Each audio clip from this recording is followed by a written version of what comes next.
Kalena dhammat sawanang etamang kalamutamang. Part 4. Hidup senang, mati tenang. Sumber, kumpulan artikel dan ceramah Ajahn Brahm. Narasumber, Ajahn Brahm. Penghimpun, Handaka Wijayananda. Penerjemah, Chuang. Penyunting, Handaka Wijayananda. Cetakan pertama, Februari 2009. Ehipasiko Foundation. Lanjutan, bab 3, Buddhisme satu-satunya ilmu pengetahuan sejati. Beberapa ilmuwan penginjil ada baiknya merenungi pepatah kuno yang telah diperbaiki ini. Ilmuwan bergegas masuk di tempat para malaikat takut melangkah dan berhenti memberi wejangan mengenai sifat pikiran, kebahagiaan, dan bahkan nibbana. Neurologis adalah yang terutama cenderung mengalami neurosis macam ini. Neurosis adalah sebuah pelekatan tak semestinya terhadap gagasan segala sesuatu yang tak realistik. Mereka mengklaim bahwa pikiran, kesadaran, dan kehendak saat ini telah dengan lengkap dijelaskan oleh aktivitas di dalam otak. Teori ini telah dibantah lebih dari 20 tahun lalu oleh penemuan Profesor Lorber pada kasus seorang mahasiswa di Sheffield University yang memiliki IQ 126, peringkat pertama dalam matematika, tetapi yang sebetulnya nyaris tidak punya otak. Science, volume 210, 12 Desember 1980. Lebih baru lagi, teori ini telah disanggah oleh Profesor Pim van Lommel yang menunjukkan adanya kesadaran setelah kematian klinis, yakni ketika semua aktivitas otak telah padam. Lancet, volume 358, 15 Desember 2001, halaman 2039. Walaupun mungkin terdapat korelasi antara sebuah aktivitas terukur dalam bagian dari otak dan sebuah kesan batin, kejadian tersebut tidak selalu mengimplikasikan bahwa yang satu adalah penyebab bagi yang lainnya. Sebagai contoh, beberapa tahun lalu, penelitian memperlihatkan adanya korelasi yang jelas antara merokok dengan tidak terjangkitnya penyakit Alzheimer. Itu tidak berarti bahwa merokok, entah bagaimana, membuat kita kebal dari penyakit Alzheimer. Sebanyak-banyaknya yang diharapkan oleh perusahaan rokok, itu hanya berarti bahwa banyak perokok yang tidak hidup cukup lama hingga berpeluang terserang Alzheimer.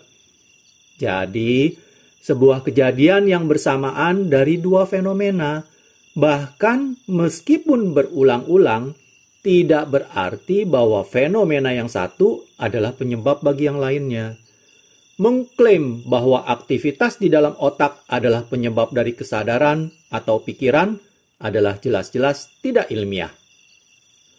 Buddhisme jauh lebih ilmiah ketimbang ilmu pengetahuan modern. Seperti halnya ilmu pengetahuan, Buddhisme dilandaskan pada hubungan sebab dan akibat yang dapat dibuktikan. Tetapi tidak seperti ilmu pengetahuan, Buddhisme menantang setiap kepercayaan dengan gigih.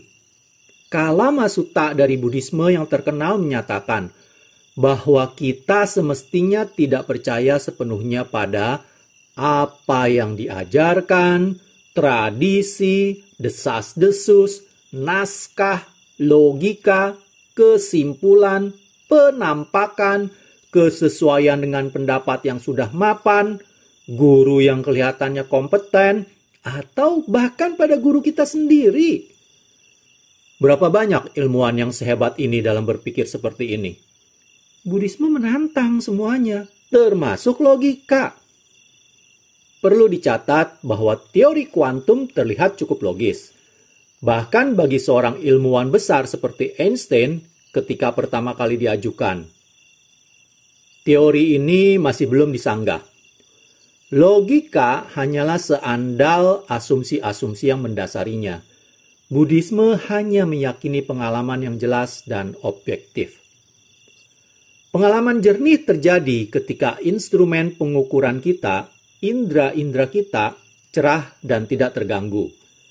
Di dalam Buddhisme, hal ini terjadi ketika rintangan dari kemalasan dan kelembaman serta kegelisahan dan kemurungan telah teratasi semuanya.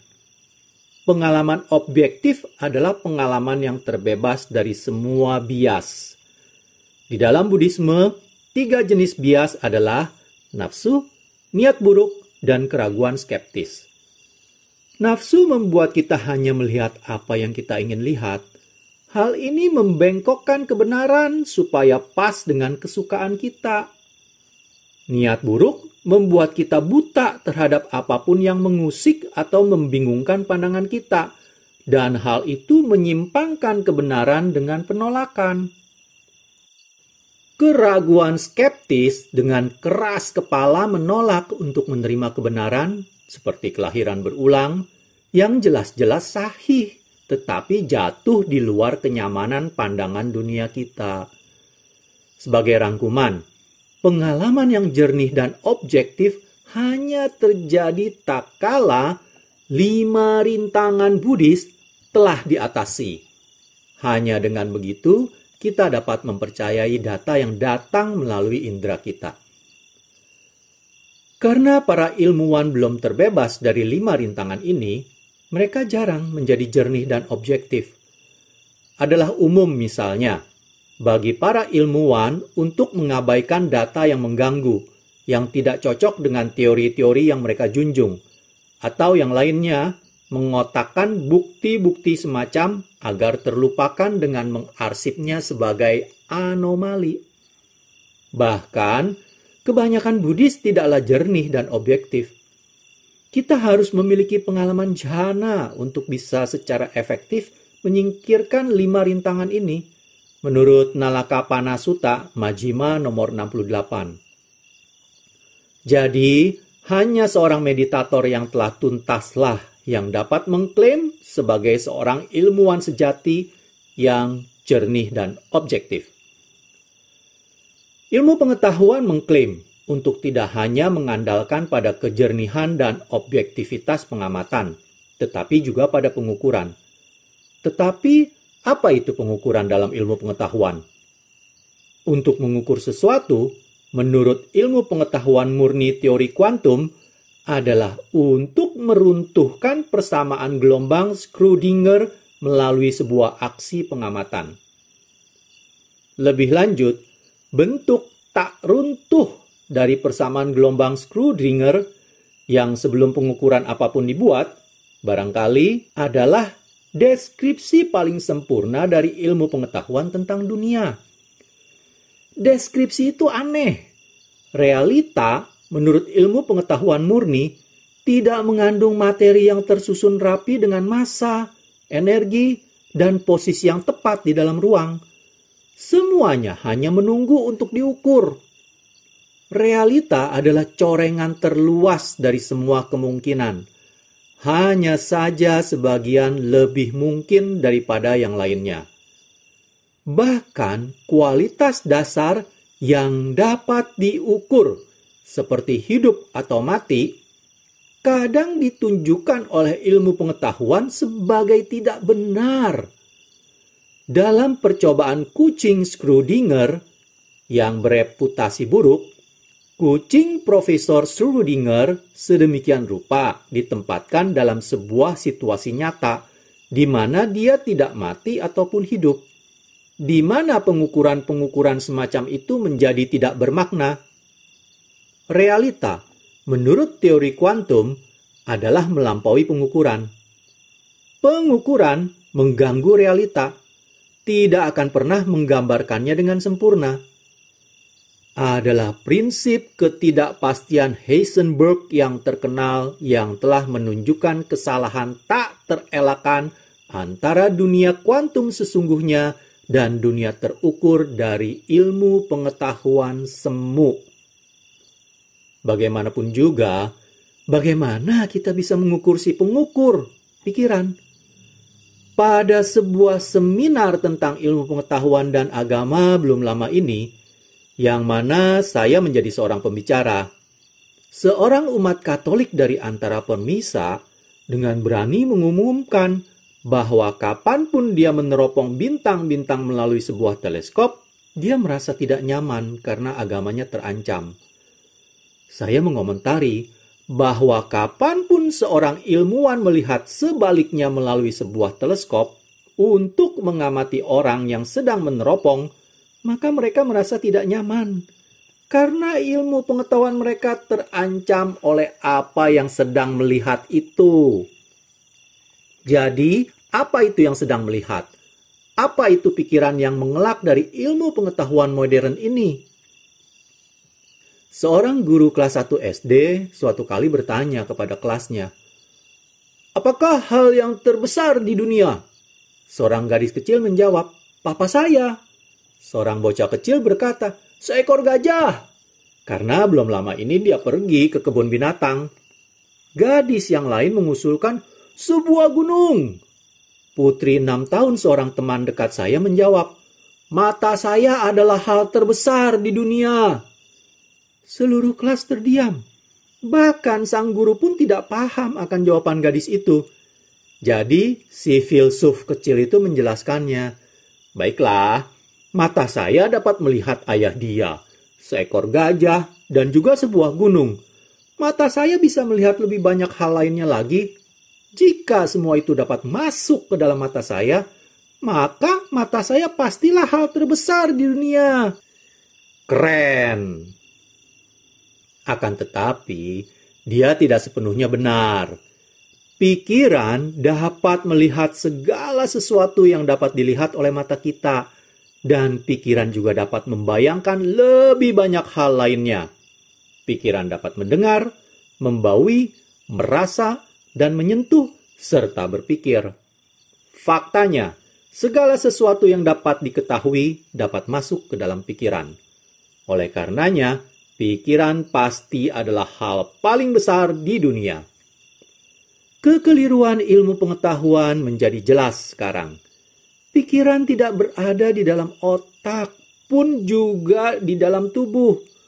Otak, tubuh, dan seluruh dunia lainnya ada di dalam pikiran. Pikiran adalah indera keenam dalam Buddhisme yang meliputi panca indera penglihatan, pendengaran, penciuman, pengecapan, dan perabaan, dan melampaui indera-indera itu dengan kekuasaannya sendiri. Pikiran cukup senada dengan akal sehatnya Aristoteles yang berbeda dari panca indera. Tentu saja, filsafat Yunani kuno, dari mana ilmu pengetahuan konon berasal, mengajarkan 6 indera seperti juga Buddhisme. Di suatu tempat sepanjang perjalanan sejarah pemikiran Eropa, mereka kehilangan pikiran mereka. Atau, seperti yang akan dikatakan Aristoteles, entah bagaimana mereka menyingkirkan akal sehat mereka. Dan demikianlah kita mendapatkan ilmu pengetahuan. Kita mendapatkan materialisme tanpa hati. Kita dengan tepat dapat mengatakan bahwa Buddhisme adalah ilmu pengetahuan yang tetap menjaga hatinya dan yang belum kehilangan pikirannya. Jadi Buddhisme bukanlah sebuah sistem kepercayaan. Buddhisme adalah ilmu pengetahuan yang dibangun di atas pengamatan yang objektif, yakni meditasi, yang senantiasa berhati-hati untuk tidak mengganggu realita melalui pengerahan pengukuran artifisial, dan terbukti dapat diulang. Orang-orang telah membuat kembali kondisi-kondisi percobaan, dikenal sebagai menegakkan faktor-faktor dari jalan mulia berfaktor 8, selama lebih dari 25 abad hingga kini, jauh lebih lama ketimbang ilmu pengetahuan. Dan para profesor meditasi yang terkenal, para arahanta pria dan perempuan, semuanya telah tiba pada kesimpulan yang sama sebagaimana Buddha. Mereka telah membuktikan kebenaran hukum dhammanan abadi yang dikenal sebagai Buddhisme. Jadi Buddhisme adalah satu-satunya ilmu pengetahuan sejati. Dan saya bahagia mengatakan bahwa pada dasarnya saya masih seorang ilmuwan. Hanya saja ilmuwan yang jauh lebih baik ketimbang ketika saya masih di Cambridge. Bab 4. Perspektif Buddhis. 9 Maret 2000, Law Lecture Theater, UWA. Saat agama-agama kuno seperti Buddhisme menjadi mapan untuk pertama kalinya di Australia, kita semua perlu memikirkan kembali pemahaman kita tentang agama. Kamus Inggris Oxford mendefinisikan agama sebagai kepercayaan terhadap kekuatan pengendali dari sosok di luar manusia, terutama pada sesosok pribadi Tuhan atau God, atau dewa-dewa atau gods yang layak untuk dipatuhi dan dipuja. Definisi ini tidak cukup bagus. Sejak dimulai di India Timur Laut 2588 tahun yang silam, Buddhisme tidak pernah mempercayai suatu kekuatan pengendali adikuasa, pun mengakui sosok pribadi Tuhan untuk dipatuhi dan dipuja. Buddha jelas-jelas menolak keberadaan sesosok Tuhan pencipta. Buddhisme tidak cocok dengan definisi agama semacam itu seperti yang ditemukan di dalam karya otoritatif seperti Kamus Inggris Oxford. Namun, Buddhisme dipahami oleh semua orang sebagai sebuah agama. Kita perlu memperhalus pemahaman kita akan makna kata agama, sehingga mencakupkan sistem kepercayaan seperti Buddhisme. Saat ini, terlepas dari prasangka dan kemalasan intelektual, Buddhisme telah dibengkokkan dan dipaksa disamakan dengan gagasan makna kata agama yang usang tapi gampang. Sebagai contoh, hari ini saya mendengar di sini seorang pembicara menyatakan bahwa Buddha adalah nabi lain utusan Tuhan. Ini jelas saja tidak benar. Buddha bukanlah Tuhan ataupun nabi utusan Tuhan. Buddhisme tidak membahas kebutuhan akan sesosok Tuhan semacam itu. Seperti komentar seorang jenaka suatu kali, Buddhisme adalah satu-satunya agama dunia yang benar-benar tidak bernabi. Jadi, tidaklah masuk akal untuk mengubah Buddhisme agar cocok dengan definisi agama yang telah ketinggalan zaman itu. Alih-alih, kita perlu mengubah definisi itu. Buddhisme, seperti halnya semua agama, mengulas tentang pertanyaan-pertanyaan abadi tentang hal-hal yang melampaui keduniawian. Dengan ajaran-ajarannya tentang karma dan reinkarnasi.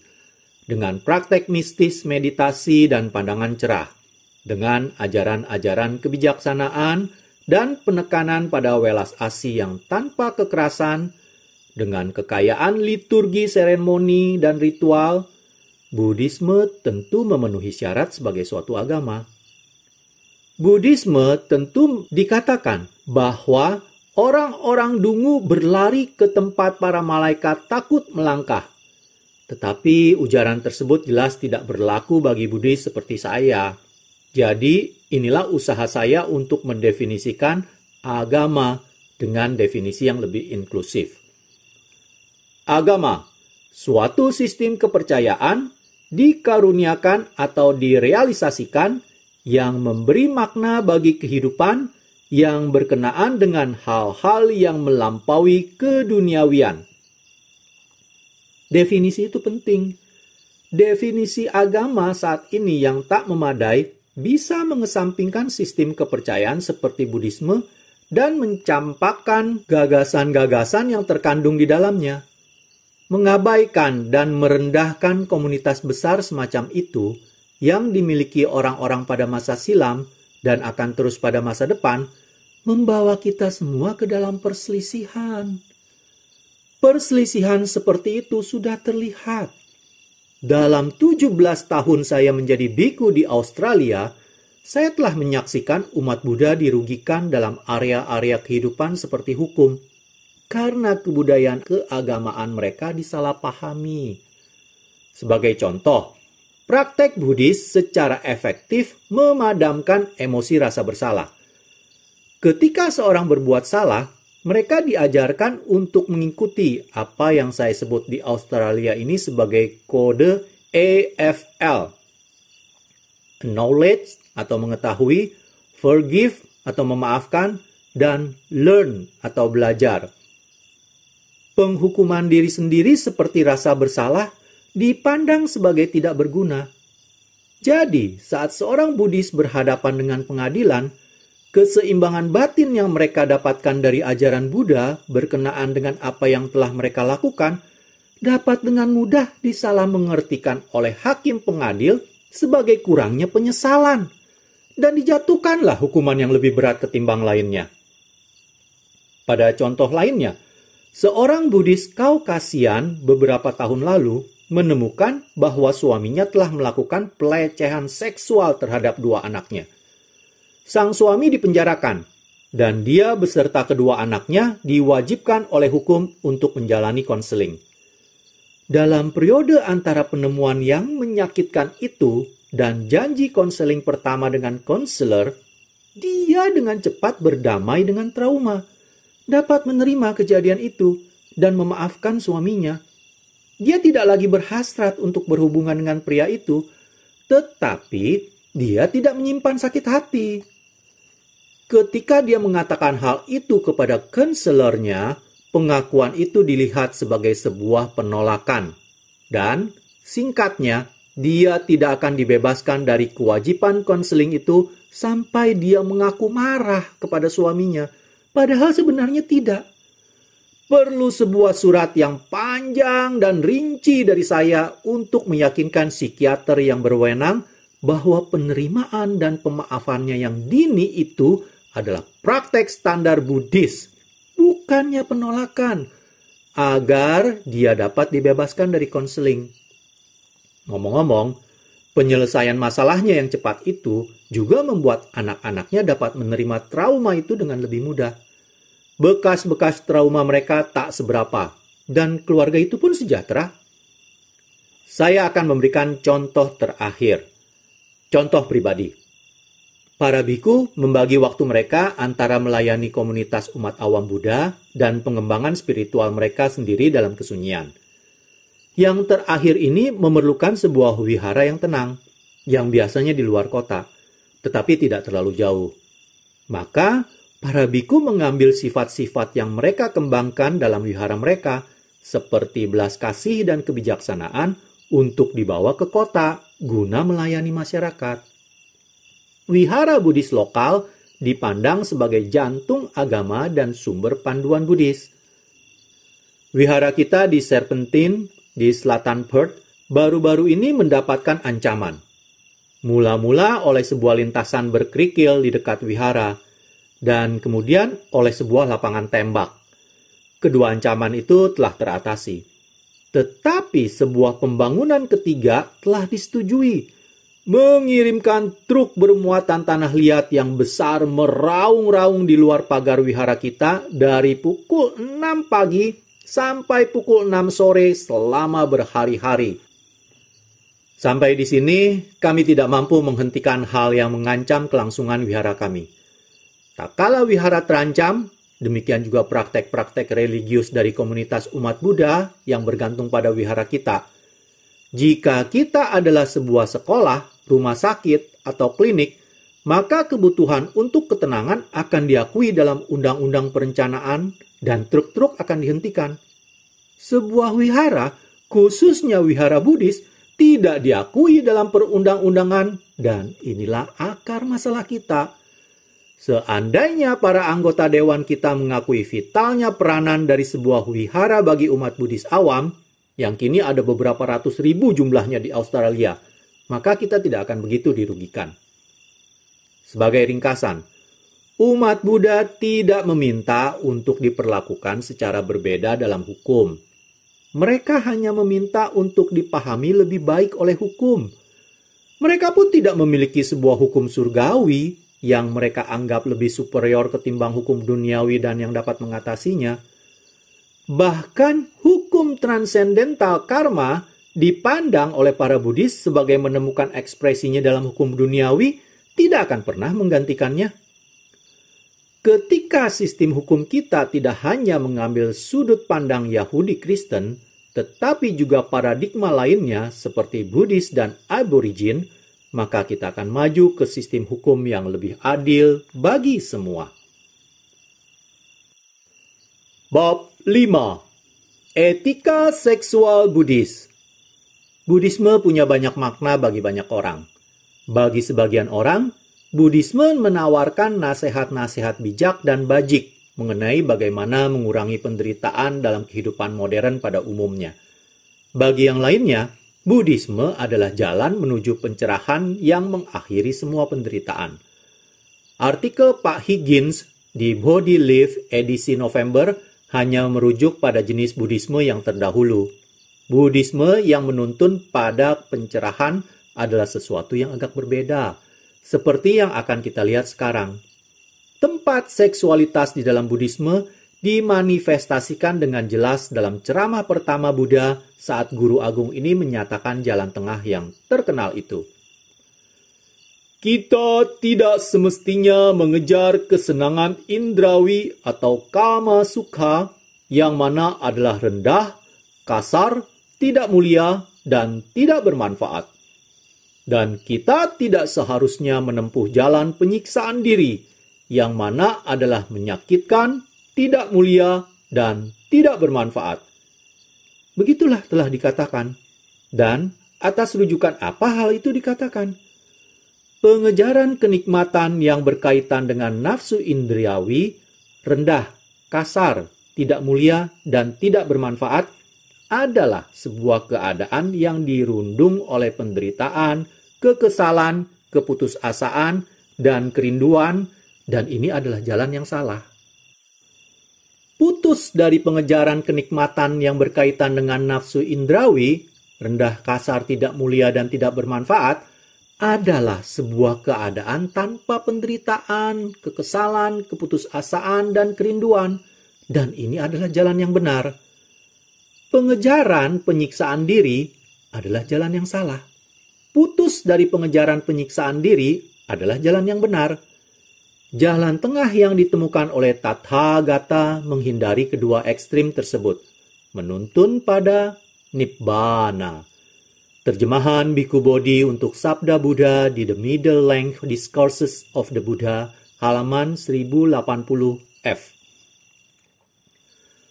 Pernyataan Buddha bahwa pengejaran kesenangan indrawi yang termasuk seks di dalamnya terletak di luar jalan tengah dan ditegaskan berulang kali di dalam Sutta Pitaka. Sebagai contoh, dalam perumpamaan tentang burung puyuh, Sutta nomor 66 dari Majjhima Nikaya, Buddha menyatakan, "Nah, Udayin, kesenangan dan kenikmatan yang timbulnya tergantung pada 5 tali kesenangan indrawi ini disebut kesenangan indrawi. Kesenangan yang kotor, kesenangan yang kasar, kesenangan yang tidak mulia. Kukatakan, kesenangan semacam ini seharusnya tidak dikejar, seharusnya tidak dikembangkan, seharusnya tidak dipupuk, seharusnya dijauhi." Dalam kurung, sementara kebahagiaan 4 jhana. Ini disebut kebahagiaan pelepasan, kebahagiaan pencerahan. Kukatakan, kesenangan semacam ini seharusnya dikejar, seharusnya dikembangkan, seharusnya dipupuk, tidak seharusnya dijauhi. Idem, halaman 557. Bahkan di masa Buddha, beberapa orang sesat pergi berkeliling mengatakan bahwa praktek seksual bukanlah halangan menuju pencerahan. Buddha dengan keras menegur mereka dengan perumpamaan terkenal tentang ular, yang membandingkan pemahaman keliru mereka terhadap ajaran dengan seseorang yang karena kebodohannya memegang ekor ular berbisa dan menderitalah jadinya. Orang sesat, di banyak khotbah bukankah telah kunyatakan bahwa halangan adalah halangan, dan bagaimana mereka dapat menghalangi kita yang terlibat dengan mereka? Telah kunyatakan bahwa betapa kesenangan indrawi tidak membawa banyak kegembiraan, membawa banyak penderitaan dan banyak keputusasaan, dan betapa dahsyat bahayanya. Dengan perumpamaan tentang tengkorak, dengan perumpamaan tentang sepotong daging, dengan perumpamaan tentang rumput berduri, dengan perumpamaan tentang sebongkah arang, dengan perumpamaan tentang mimpi, dengan perumpamaan tentang barang pinjaman, dengan perumpamaan tentang pohon sarat buah, dengan perumpamaan tentang rumah jagal, dengan perumpamaan tentang gagang pedang, dengan perumpamaan tentang kepala ular, telah kunyatakan bahwa betapa kesenangan indrawi tidak membawa banyak kegembiraan, membawa banyak penderitaan dan banyak keputusasaan, dan betapa dahsyat bahayanya.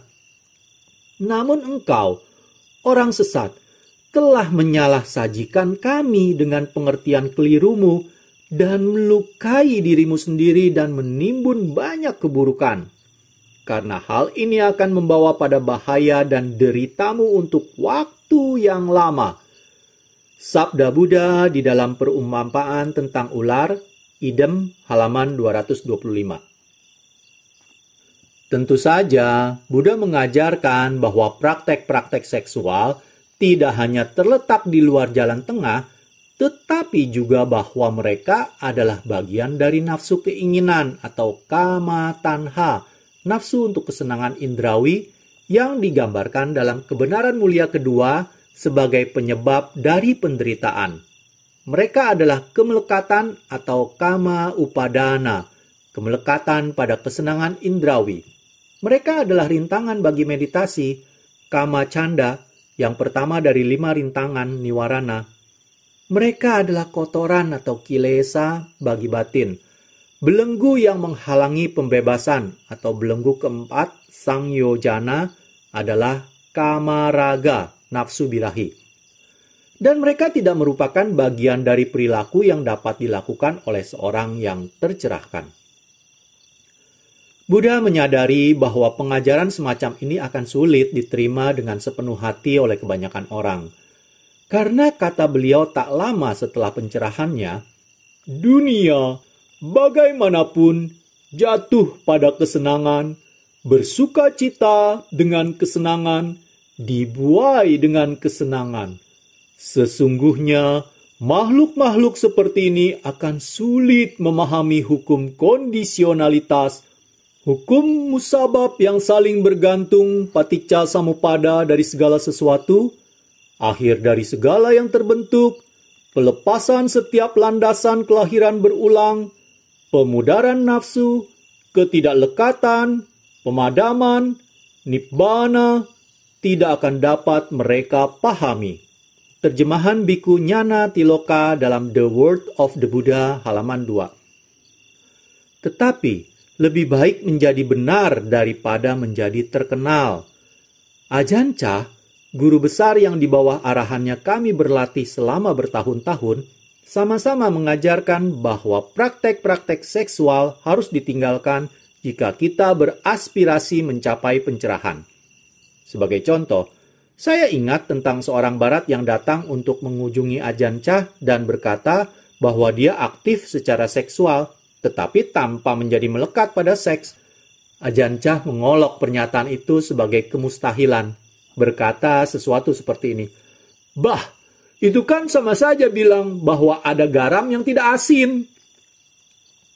Ajahn Chah mengajarkan kepada semua yang datang kepadanya, baik biarawan maupun umat awam, bahwa nafsu indrawi adalah kilesa atau kotoran batin. Itu adalah halangan untuk sukses dalam meditasi dan sebuah rintangan menuju pencerahan. Beliau mengajarkan bahwa aktivitas seksual harus ditinggalkan jika kita ingin mengakhiri penderitaan. Beliau tidak akan pernah bicara untuk memuji seks. Beliau hanya akan bicara untuk memuji pelepasan. Demikianlah saya akhiri part 4. Pada part selanjutnya saya akan mulai membacakan bab 6 mengenai apa kata Buddha tentang makan daging. Terima kasih. Kalena dhamma savanang etammang kalamuttamaং